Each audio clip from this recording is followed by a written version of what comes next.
So, lads, not good news right here. Not good news.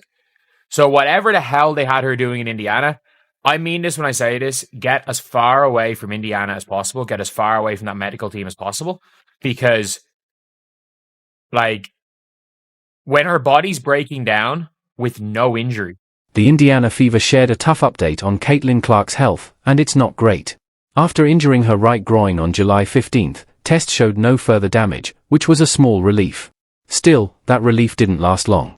The team said there's currently no timeline for her return. Following a July 15th injury to her right groin, Indiana Fever guard Caitlin Clark underwent further medical evaluations earlier this week. The team can confirm that no additional injuries or damage were discovered through the evaluations. Clark will continue working with the Fever medical team on her recovery and rehabilitation, with the priority on her long-term health and well-being.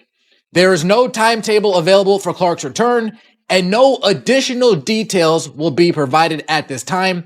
Any further updates will be shared as they become available. This is an update, a statement directly. No one, not the coaches or the medical team, can say when the WNBA's top young talent will return. That uncertainty is tough to swallow, leaving fans and teammates worried and disappointed. Not having a clear return date is a real blow.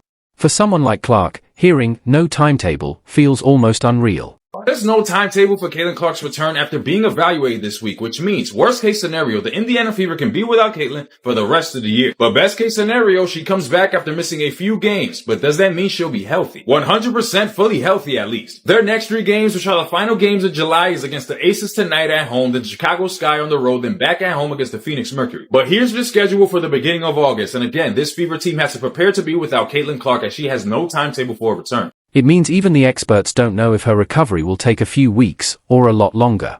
The Fever didn't share anything more, leaving fans with more questions than answers. Concern quickly spread across the basketball world. How could Caitlin Clark, the incredibly tough guard expected to light up the league, now be facing an injury so serious that no one can say when she'll return? Folks, it was only a week ago that Caitlin Clark was listed as questionable for a Wednesday night game against the New York Liberty in New York. About 5 hours prior to game time, it goes from questionable to out. Thursday, heading into the All-Star break, the three-point contest is Friday night. Caitlin Clark releases a statement of her own saying she won't be participating in the three-point contest and won't be participating in the All-Star game.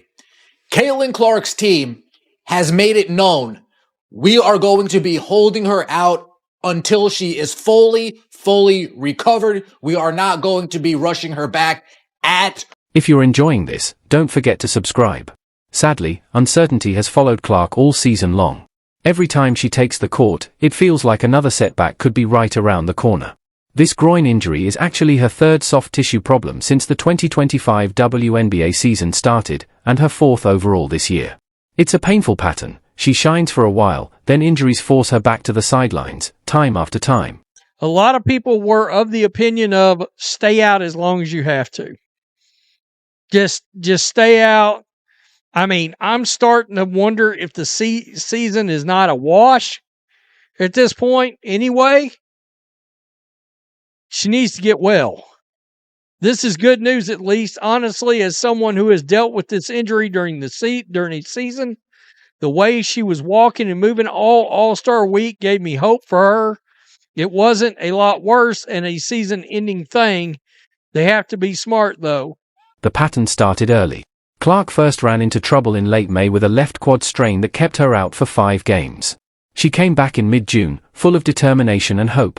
But just 5 games later, she was hurt again, this time with a left groin injury that sidelined her for another 4 games and made her miss the Commissioner's Cup final. Still, Caitlin didn't back down. She went through rehab and fought her way back again. Now, just like I stated, guys, this should not come as no surprise, bro. I told you.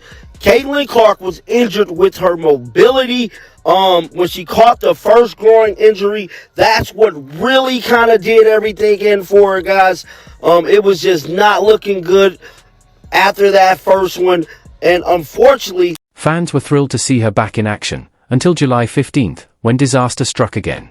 A right groin injury during the game against Connecticut brought everything to a halt. It was a harsh case of déjà vu.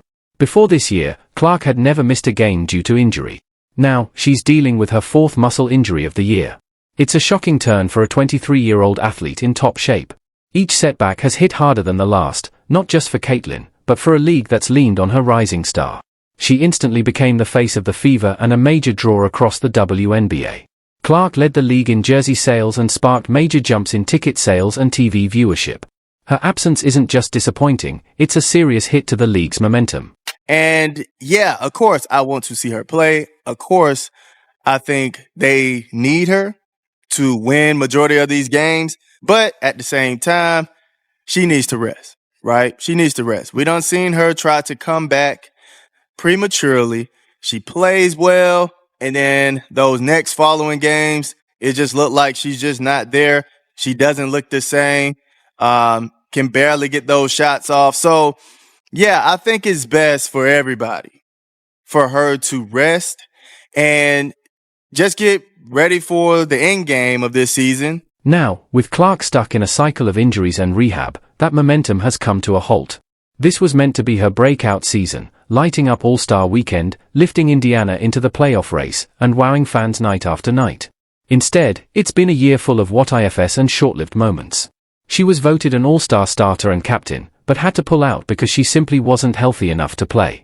The All-Star festivities in Indianapolis were missing their biggest star on what should have been her big hometown stage. Meanwhile, with the Fever stuck around .500, every game she misses makes a playoff run less likely. They're just 4-7 without her, but 8-5 when she's on the floor. Her absence is being felt all across the WNBA. She's missed 5 games on 2 separate occasions, first due to a left quad strain and then because of a left groin injury. However, the Fever announced no timetable for her return. She's missed 11 of 24 games this season. Wow. The team's statement said they will prioritize her long-term health. Clark's absence is a blow to the Fever's playoff hopes. At 12-12, Indiana holds a 1-game lead over the 9th seed Golden State Valkyries. However, the Fever are 4-7 without Caitlin Clark in the lineup. When Caitlin has been able to play this season, it's clear she's not the same dynamic force fans are used to seeing. And how could she be? She's been pushing through lingering injuries while carrying massive expectations. Still, she's battled through each game, but you can see the strain. Her shots look a bit heavier, her drives more cautious, and her movement less explosive.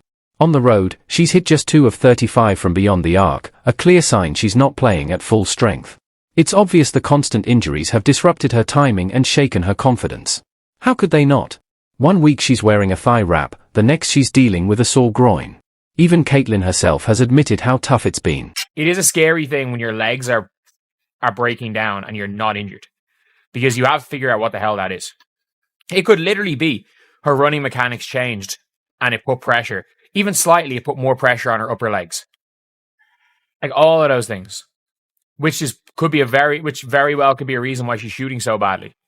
Like maybe she did too much work trying to bulk up her upper body and not enough on her legs. Like, I don't know.